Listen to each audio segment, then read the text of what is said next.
that circuit, John. It's scary when you get so far out, 140 miles an hour through Church Corner, using the rumble strip and the grass to keep the car in control. Very spectacular line being taken by Rademacher lap after lap. He uses all of the curve he feels like, and he's pulling into the pits now.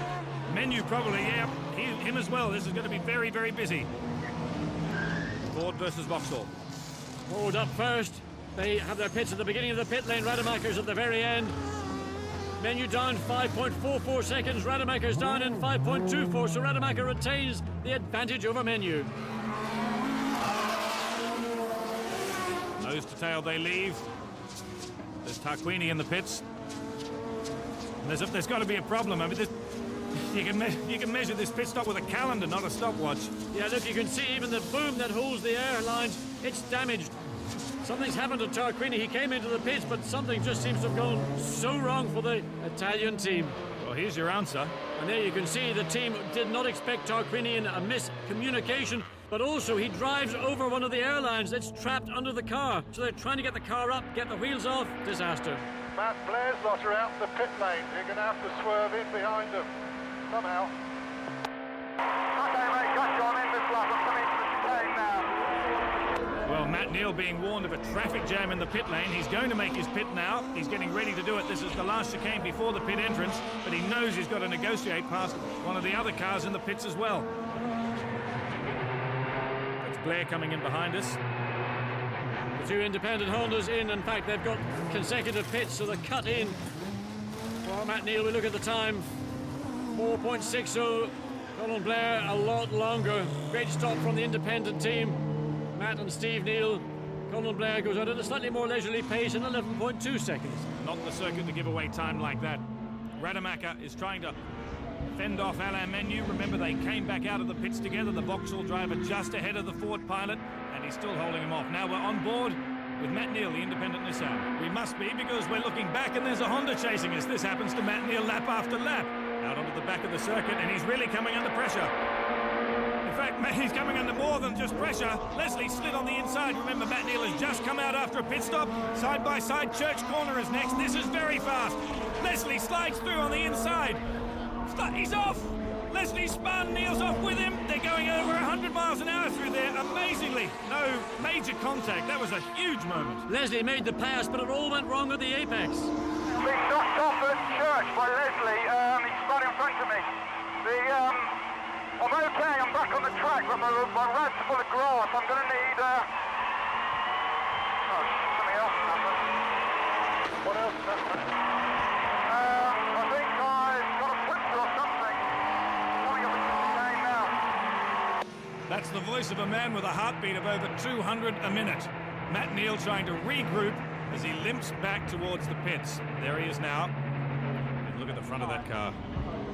Yeah, that's pretty much the end of the day for Matt Neal. The whole front bumper spoiler taken out. Full of grass as well.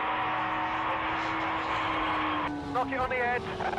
Forget it, your splitter's gone, Matt. The whole lot's gone. Turn it off.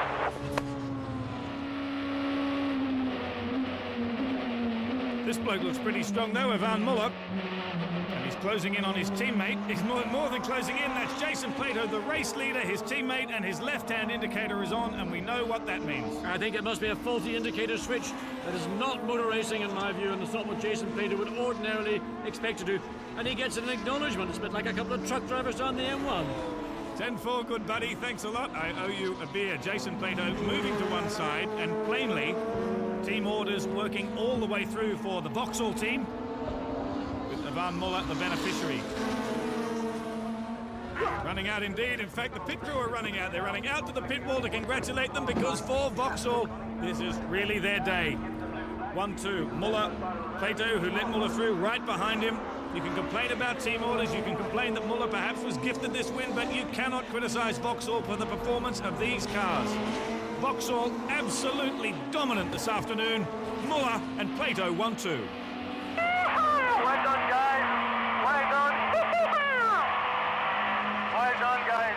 Well done to everybody. Thanks very much to Jason and Phantom. Well done to the team. Great drive, man. Great drive.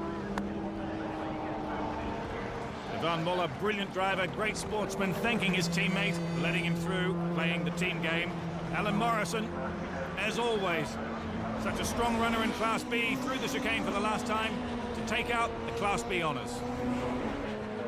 That Peugeot absolutely unstoppable. Had to make a pit stop, strategy still worked. Another valuable bag of points for Morrison. But at the front, it's Vauxhall's day. Ivan Muller, Jason Plato, 1-2. Alain Menu and Anthony Reid, strong drive from them in 3 and 4. Menu really made the Vauxhall guys work. Gabriele Tarquini, a drive-through penalty, and still scrapes a top 5 finish. Well done, Gabriele. And if you ever doubted that Thruxton circuit wasn't a car killer, have a look at this. Only 2 more finishers. Blair in 6th position in the independent Nissan, and Morrison 7th. Jason was ahead of you for a long time. How did you ultimately catch him?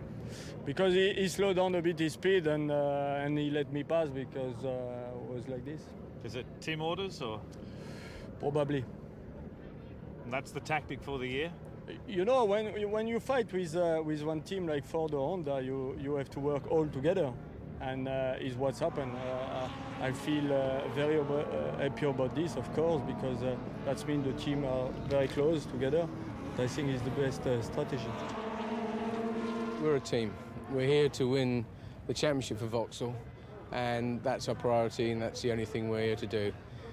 Jason did a fantastic job out there, but at the end of the day, we're here to win the championship, and it's important to finish 1 and 2. Of course, we all want to win races. They're hard enough to win, let alone having to give them away. But, you know, Ivan's not happy about the situation, or, you know, he doesn't like to win races that way.